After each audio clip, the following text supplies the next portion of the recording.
The candles made small islands of light around the bed, their glow swallowed by the chamber's shadows and the larger shadow hovering over the man beneath the furs. The breath in Robert Baratheon's chest rattled as if a hunt still ran before him, a sound that had become the very rhythm of the Tower of the Hand. Outside, a gull cried once and was gone, the sound swallowed by the river's slow murmuring dark.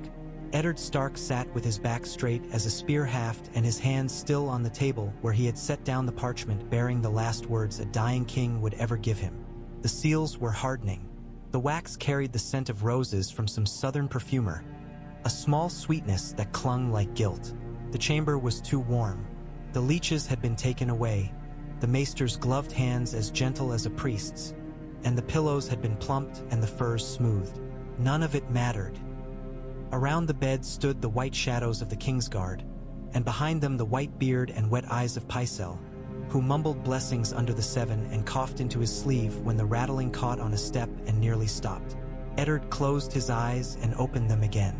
Robert had known joy like a bonfire. He had loved a battle and a skin of wine and a dirty song.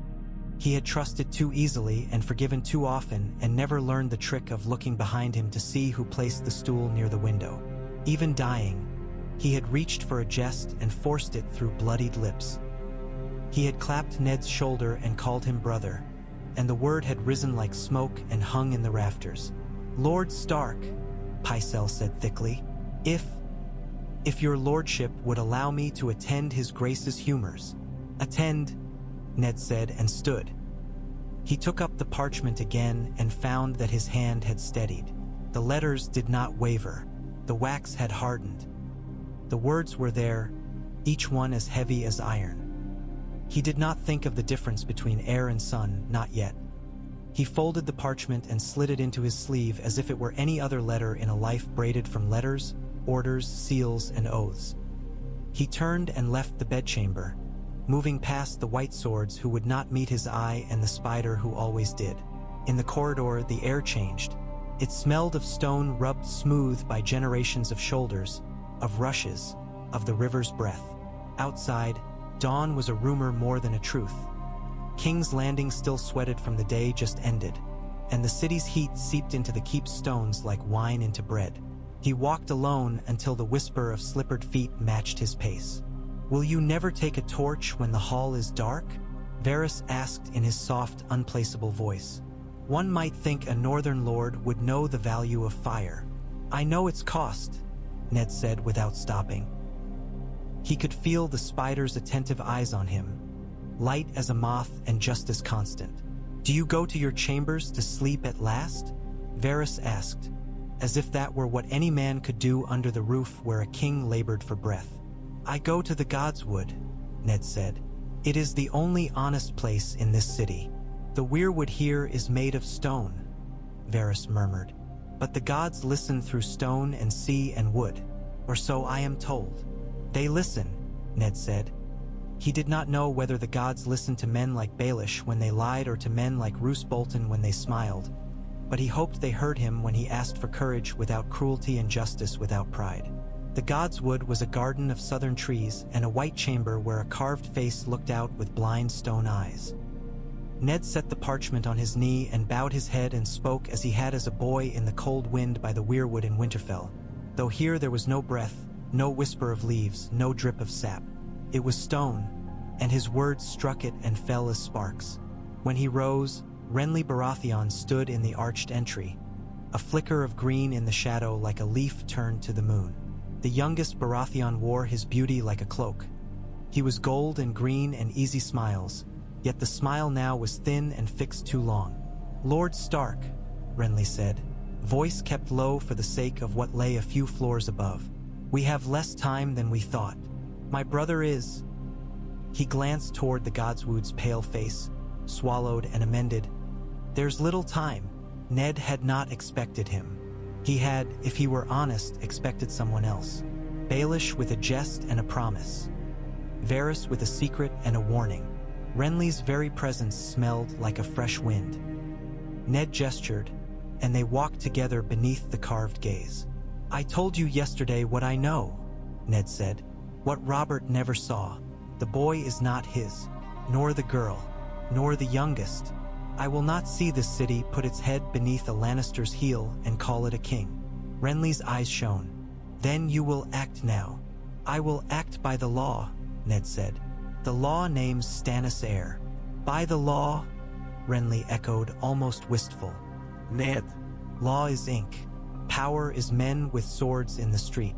If we wait for Dragonstone to answer your raven, Cersei will crown her whelp, and every sword she's bought will fly to that banner before your ink dries. We do not have to wait." Ned stood very still. He tasted salt in the air, as if the river had risen to whisper to him. "We send not just ravens, we send ships. Fast, with men whose honor your brother will trust. We hold the city under Robert's seal in the meantime. When Stannis comes, we crown him. On the steps of Baelor?" Renly's smile returned, but now it had edge. "In the very street, before the small folk and the gods? It would be theatrical. It would be visible," Ned said, "and honest." Renly's gaze warmed. "And I suppose I am to fetch him with a bouquet? Stannis loves me much as he once loved the pox. He will not come for my asking." "Then you will come for mine," Ned said. He took out the parchment and let Renly see the seal. "And for Robert's. If you truly mean to keep our realm from the Lannisters' jaws, you can do what must be done. Speak to the commanders who can be bought and buy them. Speak to the men who cannot be bought and show them the seal. We can hold for 2 days." Renly watched him with a kind of bright hunger that Ned had seen on stags at rut. He circled the carved heart tree and came back to him. "I can put 100 green cloaks in the street before dawn. Not enough to stand against all of Cersei's lions. But if the gold cloaks hold the gates, and the Red Keep's armory is ours, Varys will whisper in a dozen ears. Baelish will offer 1,000 coins. Janos Slynt loves both.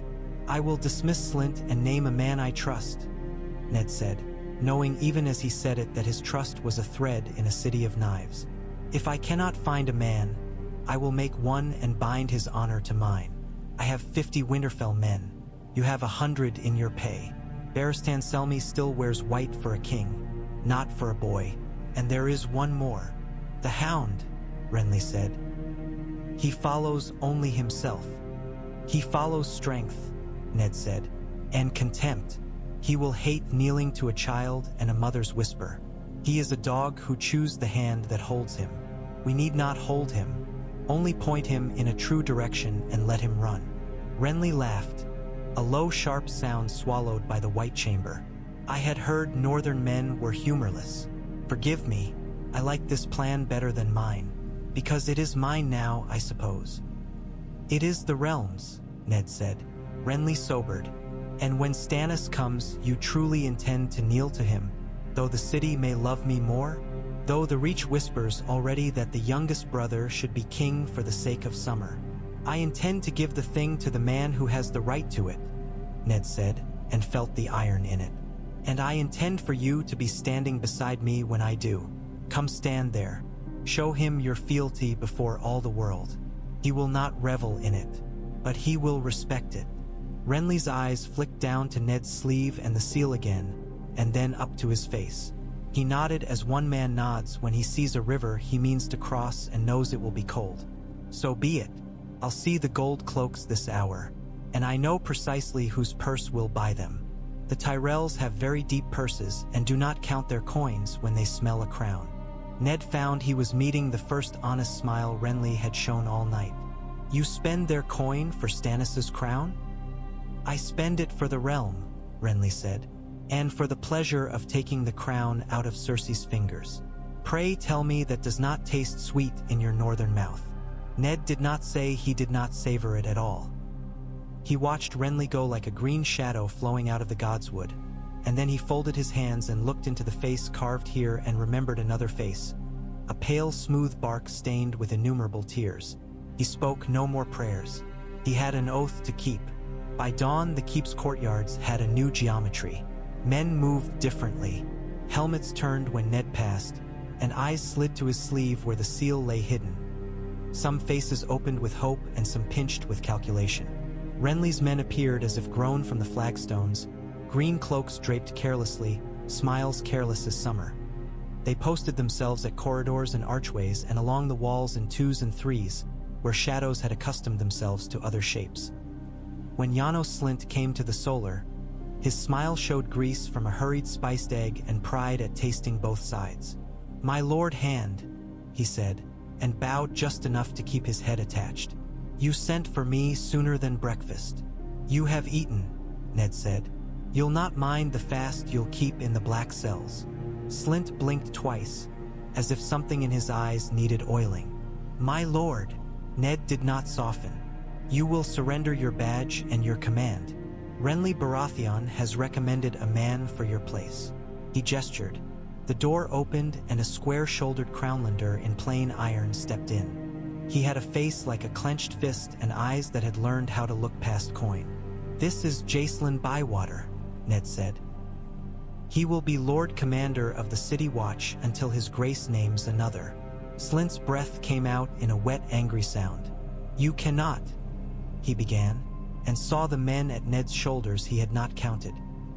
Winterfell mailed spears, and a white sword in the corner he had thought a statue until it breathed. Barristan Selmy did nothing but be present, and that was enough. "If you resist," Renly said easily from the hearth where he leaned, watching with an expression halfway between amusement and a painter's attention, "you will make an ugly scene, Janos. Scenes are for mummers. You are a man with a wife and a son. You will not wish them to be seen dragged through the streets on a rope when the city turns. Take off your cloak." Slint's mouth worked, and his hands did as they were told. He set the heavy clasp down. The green on Renly's shoulders flashed once. The fur on Ned's cloak darkened the air, and Barristan's white remained white. When Slint had gone, Bywater dropped to one knee and pledged the watch to the king's peace, to Robert's seal, and to the heir named by law. Ned heard the words as if from a great height, and when he bid Bywater rise, the city felt for a heartbeat like a ship shifted underfoot by a wave. They moved quickly after that because quickness was everything. Renly's 100 unfurled like fresh-cut reeds and guided the gold cloaks where they should stand.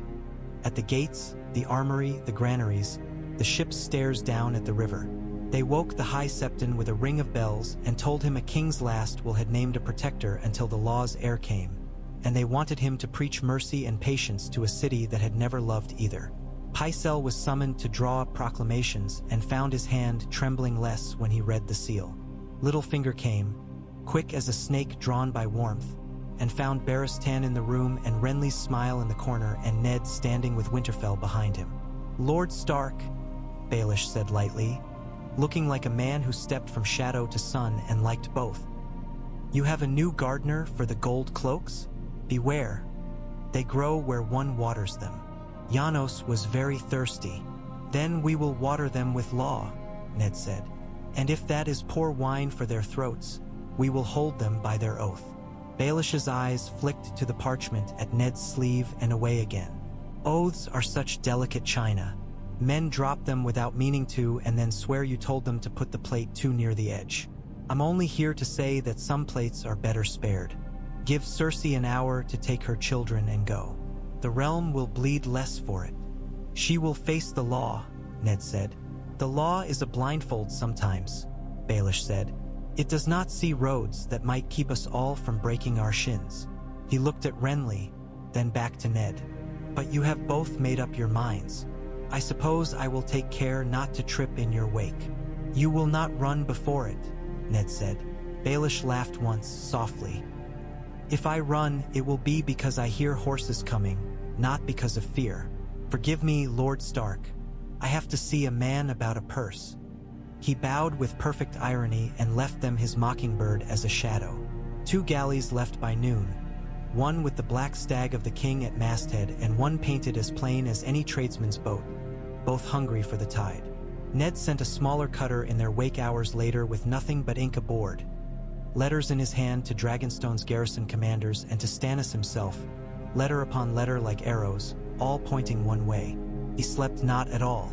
When he closed his eyes, he saw a crown in the shape of a stag's antlers and the hands that might hold it. They were not gentle hands. Robert died at dusk and fought it like a boar that refuses the spear. He went as kings do, surrounded and alone. When it was done, Pycelle sobbed and kissed his hand and his sleeve and his rings. Renly took the ring and carried it to the chest where the royal things lay folded and coiled and cold. Ned stood very straight and did not move until the room emptied, and then he touched the bed once, as if to say farewell to a place instead of a man. He stamped the proclamations that Robert had written and he had made weightier and sent them fluttering into the city on command. Night made the city kinder or cleverer or both. Lannister guards shifted like a pride gathering. The hound's long shadow went with them and then thickened and was gone. Cersei's birds came and went from her tower with silk and whisper. Myrcella's laughter ran down a hall and struck against a closed door. Joffrey's shrill voice rose once and fell as if someone had shaken a bell and put a hand over it. Arya Stark's teacher threw a wooden sword against a column and made it ring like iron, and the girl's feet moved across stone like a dancer's. Sansa wrote a letter of her own, tears pricking against the neatness of her script. The city knew and did not yet. In the Street of Flower, ovens burned until the air outside them grew sweeter. In Flea Bottom, the word king meant meat that night. By morning, the gold cloaks had taken the Red Keep's armory with only one cut. Bywater's men were grim and quiet and had found that the badge made men look through them, which helped. At the King's Gate, a Lannister captain hesitated and then stepped aside when Renly's green cloaks arrived with bread and wine and a few Tyrell faces he recognized from tourneys. At Rivergate, a butcher spat and said Stannis would have hated the smell, which made no difference at all. On the steps of Baelor, the High Septon spoke at mid-morning of patience, mercy, and the gods' long sight. He had a trembling hand and twice lost his place. The small folk listened because they wanted to be told this would not be the sort of day that eats people. Cersei came down at noon with 2 of her children at her flanks and pride as her crown. She wore green and gold and a smile sharp as a sickle. The hound walked behind them, moving like a shadow that had discovered it could push and bite. She carried Robert's will in a silver box and looked from the steps to Ned's face among his soldiers and smiled a private smile as if they shared a jest. "My Lord Stark," she called when she was 3 steps up and the bells hushed for the shape of her voice. "The people cry for their king." "They shall have one," Ned said. It was a relief to say it. "By the law, by the blood that truly runs in him. Then crown him," she said sweetly. She turned her head, and one hand fluttered, and the boy strode forward as if every paving stone were a stepping stool that had long waited for his foot. Joffrey smiled, and the smile was his mother's. Renly's green cloaks tightened their circle, and Bywater's gold cloaks planted spearheads on the stones with a sound like rain beginning. Barristan stepped to stand at Ned's right hand, white cloak settling, old eyes unreadable. Varys was nowhere, which meant he saw everything. Ned did not look at Joffrey. He turned and nodded. The silver box was taken from Cersei's hand. The will was opened. The words named Eddard Stark Protector of the Realm until the king's lawful heir came into his majority. Pycelle bleated the syllables in his heavy fashioned voice.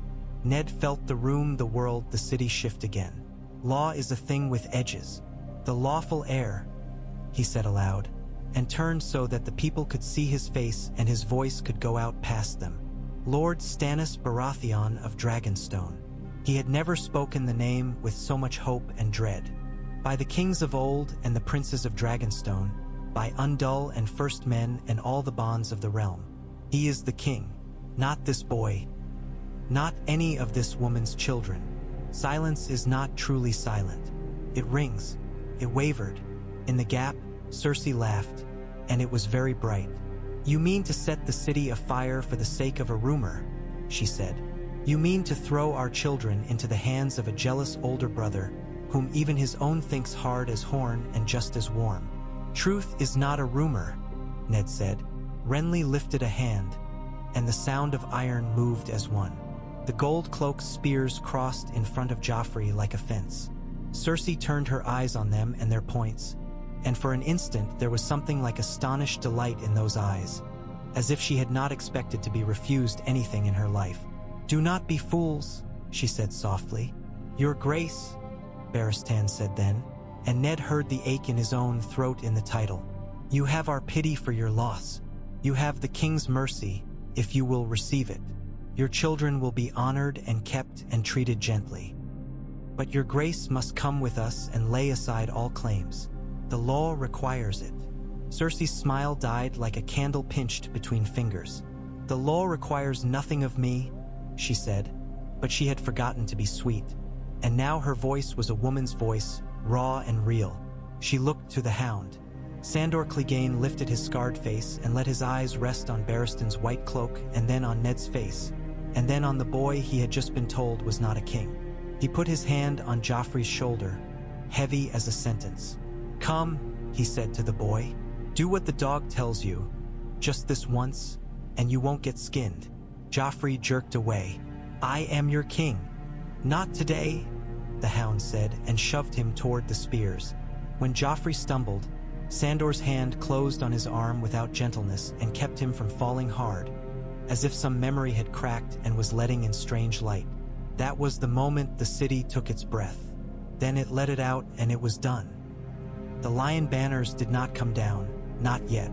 The queen did not faint.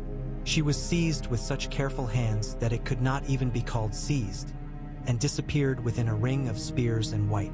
People murmured, and murmurs ran along the steps like waters first licking at a shore before a flood. A shoe clattered and fell silent. Somewhere distant, bells took up a different note. It was not triumph. It was change. 2 days followed that were balances held on the edge of a knife. The red keep tightened itself around its new heart. Renly's men rode the walls in small hesitating companies that looked everywhere at once. Bywater's gold cloaks drilled at the city gates until their sweat made dust paste on their necks and their feet found the new weight of discipline. Pycelle took to his bed in a show of grief so large that he could not possibly be reproached when he failed to attend council. Varys appeared and vanished like a careful cat. He always had some small sorrow to announce, some minor fire to douse, and he always had news. Tywin's banners stirring in the west, ravens flying from Casterly Rock, quietly, because pride never flies truly quietly. Baelish was gone. No one had seen him leave, but no one was surprised that he was elsewhere. Slynt raged in a cell and then in a chair by the door to the same cell. He had a wife, and Renly's warning had landed where it must. Sansa cried twice inside often and watched the world she had fashioned for herself in her mind's bright rooms collapse in slow, polite ways. Arya trained and was bruised and elated and furious that she was watched now by men who cared nothing for how swiftly she could move, only for where she was. The Hound became a pillar in the hallways. He stood by Cersei's door and did not speak and ate when bread was shoved at him. When Renly passed him the second day and lifted an eyebrow, Sandor's burned lip twitched. My lioness is in a cage now, he said. I still bite. At dawn on the third day, a ship out of Dragonstone slid into the river's mouth like a knife entering a sheath that had learned to be glad of it. It was followed by 2 galleys flying the crowned stag on black. The city woke with a new sound. It was not cheer. It was that careful hush crowds find when they are about to see something they will remember all their lives and understand only afterward. They poured toward the great September like grain toward a funnel, and if the city had wanted riots, it could have had them then. But the sight that came up the Street of Sisters was armored discipline. Men in Stormland colors marched with their heads set, their shields touching, and at their center walked a man whose face chose severity as other men chose a coat. Stannis Baratheon looked as if he would scowl at the gods themselves if they wasted his time. The lines bracketing his mouth were cut there by stubbornness and salt wind. He wore no crown. He did not slow when the crowd pressed too near. He did not wave as Renly would have waved. Beside him moved a low gray man with 4 shortened fingers on one hand, and it was this man who raised 2 fingers as if to pluck an invisible string when the crowd surged. The Baratheon men opened, flowed, closed again. The small folk watched the man without a title and saw he ruled the motion of things and liked him for it without yet knowing his name. Ned met Stannis on the steps. He stepped forward and bent.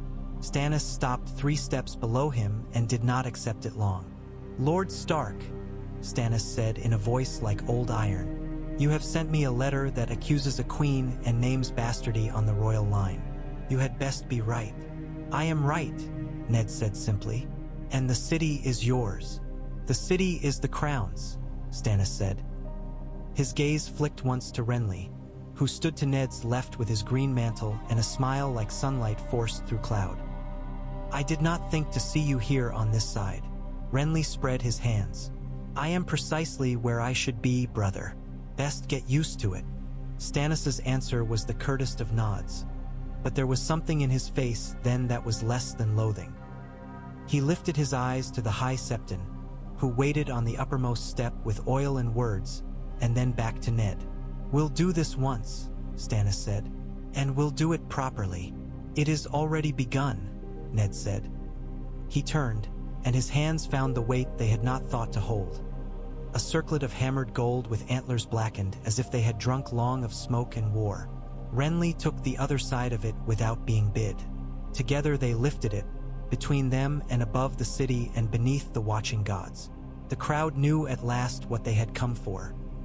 The High Septon spoke oil and mercy and justice and all the fragrant words that make a crown smell better, and Stannis knelt reluctantly as if kneeling were a vice he would despise in others. Ned saw the line of his neck, the short cropped hair, the old scar above his ear from some training yard long ago. He lowered the crown with both hands and felt Renly steady with his from the other side. Between them, the antlers found the head they had been meant to bite. Rise, Stannis of House Baratheon. The High Septon intoned, voice gaining for once that true hollow that makes men listen. By the Seven's grace, King of the Undulls and the Rhoynar and the First Men, Lord of the Seven Kingdoms and Protector of the Realm. Stannis rose. The crown sat on his head as if it had been waiting, not gladly, but obedient. He looked not triumphant but confirmed. He turned and faced the sea of faces, pale, dark, lined, smooth, hungry, sated, and they looked back at him. Renly drew breath and lifted one hand in that effortless way he had, the way that made crowds think they had lifted it for him. Ned stepped forward so he was seen at the king's shoulder. Barristan moved without the movement being seen and became a white line beside them. Davos Seaworth stood half a step behind the king, as if that were where men like him belonged. The city bent. Some knelt, some bowed, some ducked their heads because that was moving with the grain. Some cheered, some did nothing, some spat and were careful where they let it fall. It was enough. The bells found a song. Wind came up the river and pressed against cloaks and banners and the king's new antlers. And for a moment King's Landing smelled not of gutters but of salt and far-off rain. Cersei was brought to the September's doors under guard, and for a heartbeat Ned thought she would kneel and make some game of it. She did not kneel. She stood very straight and accepted the king's naming of her confinement with a stillness that was colder than the stone under her feet. She looked at Stannis and then to Ned, and then she looked at Renly a very long time before she turned to go. When she turned, she smiled a little. It was a smile that promised a debt would one day be paid, and paid so precisely a ledger would be proud of it. By the next day, the small council had new chairs or new men in old chairs. Pycelle coughed his way to resignation. Barristan knelt and rose as Lord Commander again before a king who would actually ask him for counsel. Varys smiled and called it a blessed day for the realm and left no print of his slipper.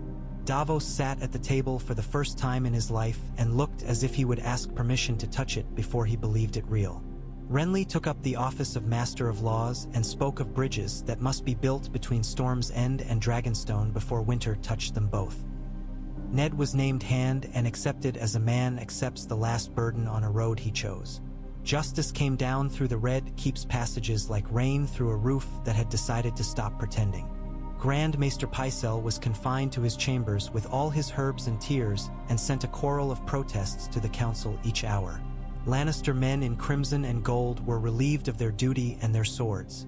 A few were sent to the wall with surprising rapidity. A man called Chiswick laughed in the wrong corridor and lost 2 teeth for it and learned to stop laughing. Slint was put on a ship for Eastwatch with a letter and a purse and a promise, and when the ship put out, Davos watched it go and said nothing. The Hound asked for wine and received it and took his meals with the gold cloaks, who learned to fear and love him at the same time. War did not stop because the city had chosen. Tywin Lannister did not become patient or kind because his grandsire's enemy wore a crown again. Ravens that left the city flew west and did not come back. Others came with tidings. Banners at Golden Tooth, riders on the Green Fork. A village burned for the pleasure of it and the lesson it taught. Stannis listened. He did not send rage, though men would have forgiven him that. He sent orders. He sent riders to the Riverlands with writs in the king's hand calling banners to his cause. He sent ships around to the mouth of the Mander with letters to Old Town and the arbor that went first through Renly's hand, and Renly's hand smelt faintly of Highgarden's honeyed wine. "Your fleets," Stannis said when Mace Tyrell's answer came formal and delayed and flattering as a wide belly full after supper. "I want Lannisport chained shut.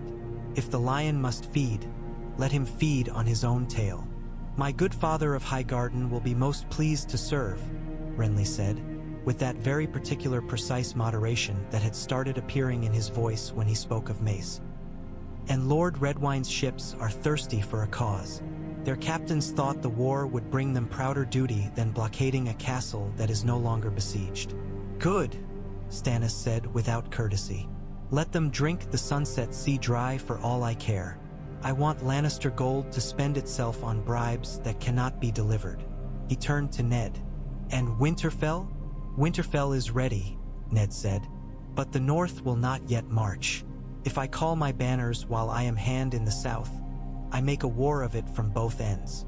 The Riverlands must first be given heart that this is not a game of lions and stags alone." He thought of Catelyn in the Vale and of the boy who had been cast down the sky door and lived by luck and lies.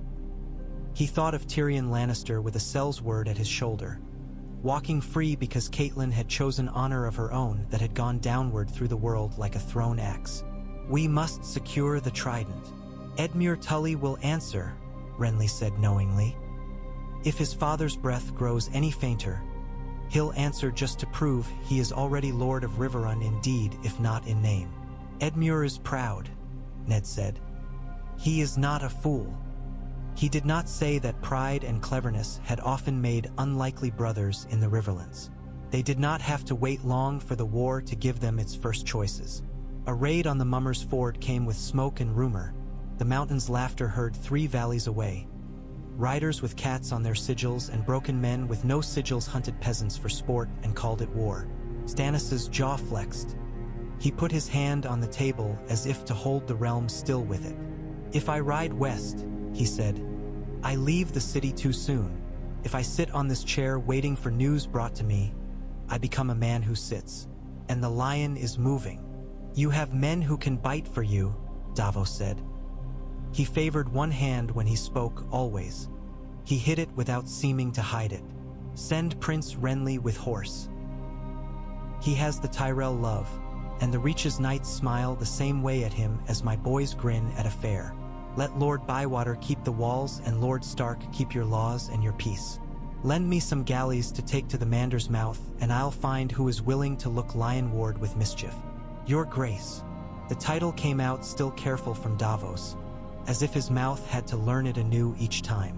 Stannis looked at him, weighing, then turned to Renly. "Will you go crack the lion's nose?" Renly's eyes sparked. "With joy, if you'll let me bring Ser Loras." "You will bring knights," Stannis said. "If that one is knight as the White Book says, I care nothing what he does with his off hours." Renly's mouth curved just enough to be dangerous. "I'll take it so, Your Grace." He looked to Ned and let the lightness fall a little. "Some of your Winterfell men? A northern banner or two among the green, and the storm's thunder will look very well on a field and better in a small folk's tale." "You shall have them," Ned said, "but you will bring them home again." Renly nodded once, sober as a man looking at his own reflection. "I intend to." The host that rode out of the city by Rosby's Road 2 mornings later was not great by the measure of the old invasions sung of by bards, but it glittered. Green cloaks and Stormland badges, the bright rose of Highgarden, a dire wolf or two on gray made more severe by all that color. Renly at the fore, helm under his arm like a boy riding from summer to summer. Loras Tyrell at his right, white plume bobbing and eyes too bright. Men of Griffin's Roost, of Tarth, of Estermont, singing a song that was not about glory or girls but about the simple pleasure of making Lannisters run. Davos watched them go from the river stairs, then set his jaw and went to his ships without any song at all. War is a net that wraps more than the men who spin it. In the Red Keep, Sansa learned to sew a hem that would not pull loose when washed in river water, and learned that a song is a thing one can carry like a knife or a rope. Arya learned that there are blows that do not land on flesh and leave longer bruises, and that a wooden sword makes a different music against stone than against steel. In her confinement, Cersei Lannister learned patience as a snake learns the groove in a rock it can slide along to sun itself. She learned the turns of the guard and the names of those whose wives had sick babes and whose mothers lay old in some street near the fish market. The Hound learned that men feared him even when he did them no harm, and that sometimes this was convenience and sometimes it was a nuisance. Ned learned that being hand to a man like Stannis was to be a whetstone. The king threw his will at him and expected him to grind it into a blade. He brought judgments and sentences as old as the hills and new as this morning's spite, and Stannis did not smile for mercy or flinch for cruelty. He asked how the law read. When the law read poorly, he told Ned to sharpen it. He was an easy man to serve if one wanted to do the thing that should be done, and a hard man to love under any circumstance. Ned did not try to love him. He did not need to. That was Renly's work, and Renly did it as men do a dance that requires footwork and a shining face. The first fight was not a battle by the song's reckoning. It was a collision at the ford where a score of lions had spent a week drowning fish and peasants in the same waters. Renly came down on them like summer rain that happens to carry knives. Loras's lance took the first man from the saddle. A knight of House Stackspear shouted a name and died before the third syllable reached his friend's ears. The green wave broke past the first red and swallowed the second, and men in gold saw the dire wolf and the storm and remembered old tales of the trident and decided those had not ended yet. Renly's horse came home with blood to his knees. Renly himself laughed like a boy who had jumped from too high a wall and found himself with sound bones. He did not speak much that night. He sat under the stars with Loras at his side, and the northern men told a story about the long night. The Reachmen listened as if they could feel the cold on their backs. In the morning, they moved like men who had eaten a better meal than meat. Out at sea, Davos drew a noose around Lannisport with merchants talking and tricolored lights and a few judicious fires set where no one living slept. He caught a well-bred captain 3 days sailing from the Mander's Mouth who had a hold full of barrels marked cider and a deck full of men who did not smell of apples. Davos's men loaded those men onto a smaller vessel and wished them a long, slow trip down the coast. He shifted his little fleet like a man rolling a coin across his knuckles. It flashed and disappeared and reappeared elsewhere, and men in Lannister livery at the port's lips swore they saw 30 ships where there were 7.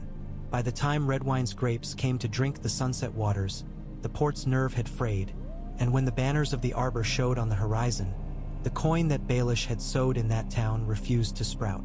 Jaime Lannister did not come to the city, not then. He was in the west playing his games with the Riverlands, and now he found himself a man playing with a cat who had lost her tail and not her claws. He did not enjoy it.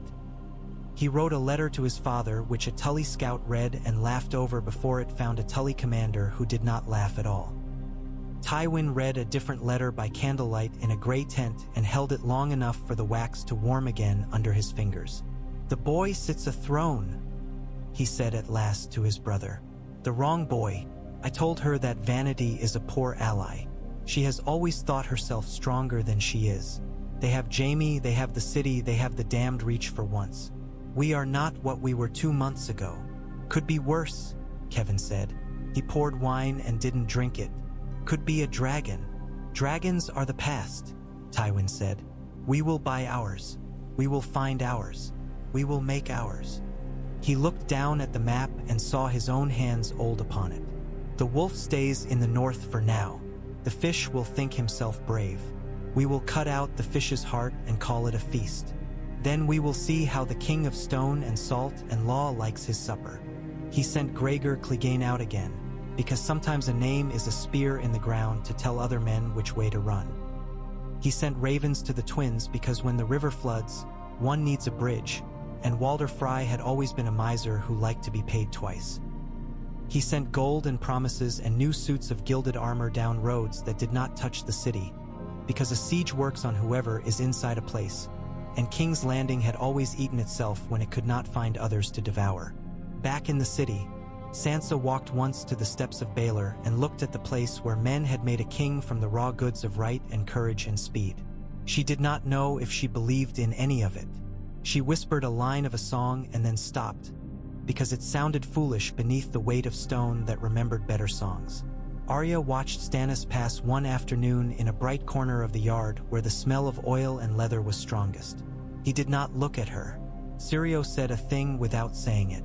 The girl moved, and her movement was the only thing that watched itself. Catelyn came at last, riding through the river gate with wind-whipped hair and a face that had forgotten ease. She went first to her husband and then to the king because she knew which order eased both men's minds. Stannis listened to her speak of the Vale and of the dwarf who had walked out of the Eyrie with his head still on and of her sister's fragile righteousness. He asked 3 questions that cut to bone. She answered them without bleeding.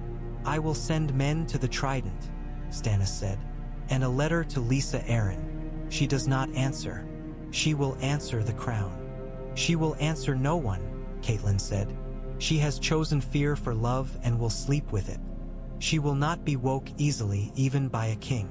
"Then she will be left to it," Stannis said. "For now." He looked at Ned. "Keep the city. Do not let this place think itself a court again. It is a camp. Why? Tage stone walls.